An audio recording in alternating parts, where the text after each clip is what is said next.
scarce availability of healthcare resources, medical staff, beds and critical care equipment like ventilators and essential supplies like PPE and test kits posed a huge threat to India's preparedness.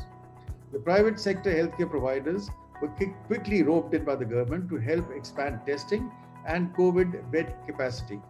Banning export of critical items and quickly ramping up indigenous production helped control the situation, but healthcare administrators and workers had to bear the brunt of this situation, working with very limited resources and risking their lives. As a developing economy, the overall impact of COVID-19 on India has been significant, and it has put already vulnerable population under further distress. India crossed over the 2 lakh COVID-19 cases mark this week, and panic has struck because we know a large majority of people have no access to healthcare, example the migrants going back to their home states. The current situation has placed us at a juncture where going forward, we have to make radical reforms in the country's health system.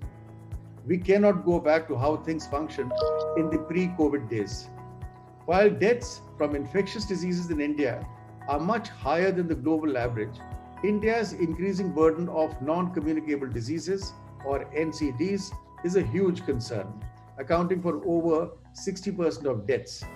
Our health system is failing to bear this dual burden of disease due to inadequate financing, weak infrastructure, as well as shortage of healthcare professionals across all levels of care.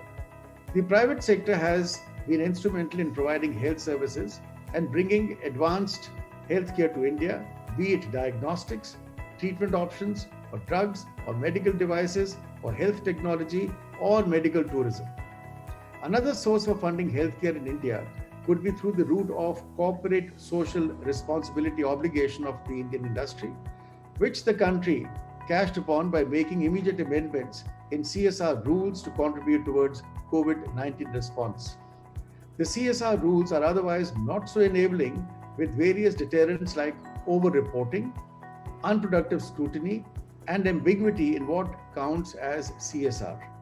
The government needs to look into it, especially clauses that deter companies to invest in areas where their core competence lies, especially in healthcare.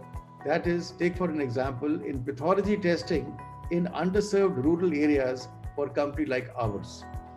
We need a radical shift in how government and private sector engage with each other as true partners to deliver care.